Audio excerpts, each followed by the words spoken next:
أعوذ بالله من الشيطان الرجيم. بسم الله الرحمن الرحيم.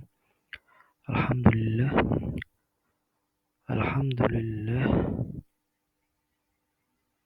والصلاة والسلام على رسول الله محمد بن عبد الله وعلى آله وأصحابه ومواله.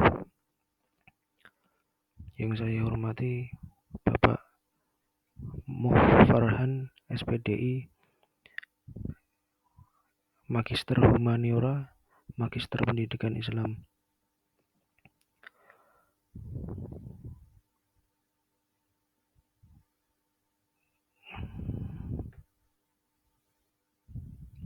Baik, kali ini saya akan membahas tentang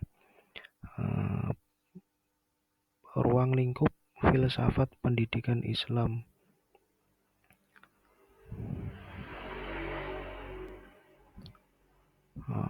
Apa itu? Yang pertama ya, apa itu filsafat? Filsafat itu diambil dari secara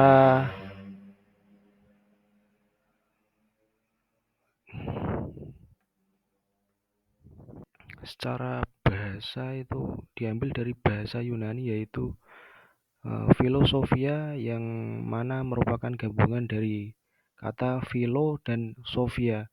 Philo yang berarti cinta, cinta itu dalam arti yang luas. Sementara sophia berarti kebijakan atau pandai. Kebijaksanaan lah kalau dalam Islam itu, di bahasa Islam itu seperti hikmah. Jadi dapat disebut bahwa filsafat ini adalah keinginan untuk mencapai cita-cita pada kebijakan atau hikmah itu. Plato mendefinisikan filsafat adalah pengetahuan yang berminat untuk mencapai pada kebenaran yang asli. Banyak pendapat yang menjelaskan mengenai apa itu filsafat, tetapi pendapat tersebut belum memuaskan semua orang. Bahkan banyak yang berpikir bahwa filsafat adalah sesuatu yang bersifat serba rahasia, mistis, dan aneh. Ya, karena orang filsafat kan pinter-pinter ya. Orang pinter ketemu orang pinter itu biasanya nggak mau kalah, mendefinisikan apa gitu, pasti debat lah, nggak ada habisnya lah. Lalu mengapa kita harus belajar filsafat? Filsafat itu disebut-sebut oleh banyak orang ya, banyak kampus yang menyebut itu bahwa filsafat itu induk dari semua ilmu pengetahuan yang ada di bumi. Maka dari itu, banyak pula yang menganggap bahwa filsafat adalah ilmu yang paling istimewa dan menduduki tempat paling tinggi di antara seluruh ilmu pengetahuan yang ada. Dengan belajar filsafat, Anda akan mendapatkan beberapa keterampilan, yaitu salah satunya memikirkan sesuatu masalah secara mendalam dan kritis. Filsafat itu mengajarkan kritis dalam menyikapi suatu hal. Lalu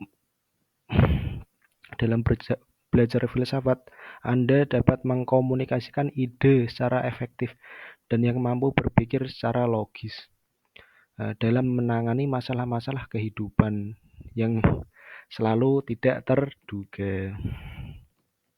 Lalu ini sudah masuk ke pendidikan filsafat pendidikan Islam. Ya, kita perlu tahu apa itu pendidikan Islam. Pendidikan Islam adalah sistem pendidikan yang berlandaskan nilai-nilai ajaran agama Islam.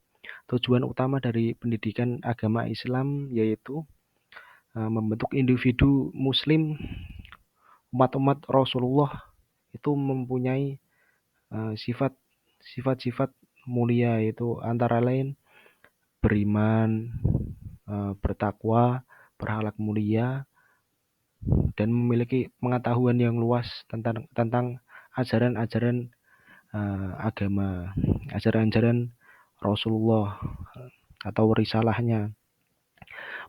Pendidikan tidak hanya mencakup aspek keagamaan, tetapi juga mencakup ilmu, pengetahuan, seni, budaya, dan moralitas. Pendidikan Islam adalah proses untuk membentuk manusia yang beriman kepada Allah, memiliki akhlak yang mulia, dan berkontribusi positif bagi masyarakat. Dalam konteks ini, pendidikan Islam tidak hanya tentang pengajaran agama, tetapi juga tentang membentuk karakter, moral, dan individu Muslim. Nah, ini langsung lanjut ke objek filsafat pendidikan Islam. Ada objek klasifikasinya, ada objek filsafat, lalu objek filsafat pendidikan Islam, lalu objek filsafat pendidikan, lalu objek filsafat pendidikan Islam. Yang pertama yaitu objek filsafat. Yang pertama ada material dan form. Yang pertama ada material. Objek material yaitu mencakup segala hal yang ada baik dalam kenyataan, pikiran maupun kemungkinan. Sedangkan objek formal adalah hakikat dari segala sesuatu yang ada. Yang dimana itu kajian filsafat bertujuan untuk mencari keterangan yang mendalam tentang sebab-sebab sebab-sebab suatu fenomena. Lalu yang kedua yaitu objek filsafat pendidikan. Yang pertama ada ontologi pendidikan, yaitu objek yang mengkaji substansi dan struktur ilmu pendidikan. Lalu yang kedua ada epistemologi pendidikan, yaitu objek yang membahas asal-usul dan batasan pengetahuan dalam pendidikan. Lalu yang ketiga ada metodologi pendidikan, objek yang berfokus pada cara-cara penyusunan atau metode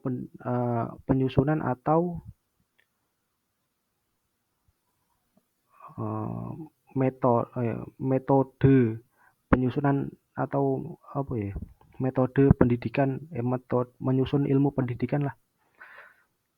Lalu ada yang keempat itu aksiologi pendidikan, yaitu objek yang mengkaji nilai-nilai, kegunaan teoritis dan praktis dari ilmu pendidikan itu. Lalu masuk ke objek filsafat pendidikan Islam, dibagi menjadi dua yaitu objek mikro dan objek makro. Objek mikro yaitu objek yang mengkaji secara mendalam tentang tujuan pendidikan, kurikulum pendidik serta peserta didik, dan metode dan evaluasi dalam pendidikan itu. Lalu objek makro. Objek makro yaitu objek yang menelaah secara mendalam konsep-konsep besar seperti Tuhan, manusia, dan alam dari perspektif Rasulullah, perspektif Al-Quran dan As-Sunnah. Lanjut ke inti dari tema kali ini yaitu ruang lingkup filsafat pendidikan Islam. Ruang lingkup filsafat pendidikan Islam diklasifikasikan menjadi 3 yaitu ruang lingkup filsafat, lalu ruang lingkup filsafat pendidikan Islam, lalu ruang lingkup filsafat pendidikan Islam. Langsung saja ruang lingkup filsafat yaitu 1 ontologi, yang berarti yang membahas tentang hakikat dan eksistensi serta kenyataan, termasuk pandangan tentang alam semesta dan manusia. Lalu ada epistemologi yang berfokus pada hakikat pengetahuan serta cara memperoleh dan memvalidasi pengetahuan. Lalu ada aksiologi yang mengkaji tentang hakikat nilai termasuk nilai moral, estetika, dan prinsip benar dan salah, halal dan haram. Lalu ruang lingkup filsafat pendidikan yang pertama yaitu tujuan pendidikan yang mengkaji secara kritis berbagai tujuan pendidikan seperti pengembangan karakter, persiapan kehidupan dewasa, dan integrasi sosial masyarakat. Lalu yang kedua ada sifat manusia yang membahas filosofi pendidikan yang berupaya memahami sifat manusia melalui sintesis ilmu-ilmu sosial seperti biologi, psikologi, antropologi, dan lain-lain lah. Lalu yang ketiga nilai pendidikan, yaitu membahas nilai-nilai pendidikan dalam konteks hierarki nilai yang ditemukan oleh filsafat itu sendiri. Lalu ada teori pengetahuan yang membahas tentang filosofi pendidikan yang berperan dalam menentukan sumber, batas, dan kriteria pengetahuan dalam pendidikan. Lalu yang terakhir ada ruang lingkup filsafat pendidikan Islam. Yang pertama ada tujuan pendidikan Islam yang mengarahkan pendidikan Islam pada pengembangan spiritual, moral, dan intelektual sesuai dengan ajaran Islam. Lalu yang kedua ada kurikulum. Kurikulum pendidikan Islam itu diatur sedemikian rupa agar sesuai dengan nilai-nilai Al-Quran dan hadis. Lalu ada pendidik dan peserta didik. Pendidik dalam pendidikan Islam diharapkan memiliki pemahaman yang mendalam tentang Islam, sedangkan peserta didik diharapkan mampu mengembangkan potensi mereka dalam bingkai ajaran agama. Lalu yang keempat ada metode dan evaluasi.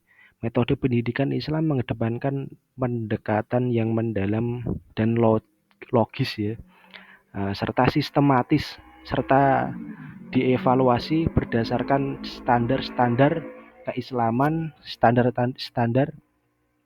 Al-Quran dan As-Sunnah. Baik.